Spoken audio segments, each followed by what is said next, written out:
I appreciate you talking with me. So first question, it's always the first question for a candidate. Why should people vote for you for sheriff of Stone County? Well, I believe I'll be an asset to Stone County.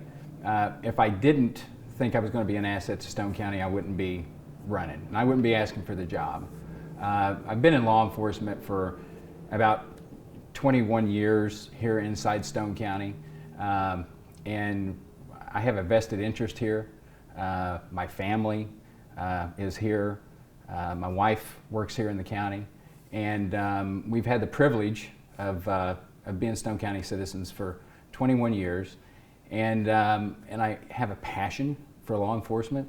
And if you have a passion for law enforcement, if you have that urge and that desire to want to help people, law enforcement is the greatest and the most rewarding profession that you can have. So I want to help the citizens of Stone County, and I want to help protect them. I love that. Yeah. It's good. I love that. So with that being said, when, if we are elected, could you tell me some things that you would hope to accomplish in Stone County as their sheriff? Well, the first thing we got to look at is accountability. In recent years, in the last 8 years, if you look at the Missouri State Auditor's Office, there's been a lack of fiduciary coverage with the Sheriff's Department. They have a responsibility to make sure that the taxpayer dollars are always guarded. And in recent times, we've seen that that's not been the case. We had also a case of transparency there inside Stone County with the Reed Springs principal whenever they weren't able to produce a report in a timely manner. You know, these things all add up, and we have to treat everyone the same, and we have to make sure that everyone is treated equally. And you know, as far as buying vehicles, you know, the state auditor's office, they cited in there it was $150-some thousand worth of cars, and they didn't get no bids for them.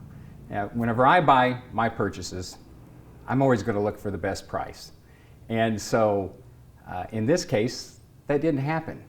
You know, and we've got to get back to the accountability, and we've got to make sure that every dollar of taxpayer money is protected, because when we lose those dollars, public safety diminishes. Let's talk a little bit about your history as a police officer, and then all that you've accomplished for that, and then, you know, just give people a little bit of detail on your career and what you've done so far. So I attended Columbia College, graduated from there in the mid-90s, and with a criminal justice degree and a psychology degree, bachelor's degree. And so from there, I went to the Sheriff's Academy, and everybody kind of wondered about that because it's not a very good paying career. And so I went into that, and I accepted a position at the Laclede County Sheriff's Department in '97 as simply a jailer. A short few years later, 1999, I was introduced to Richard Hill there in Stone County, and so I worked as a deputy underneath him for about 6 years. Then I took a position with the Crane Police Department, and was able to be closer to the school whenever I was raising my daughters. My wife and I, that made it a lot easier on us. And so during that time, I was appointed as police chief and accepted the appointment as police chief for the city of Crane, and I've been there ever since.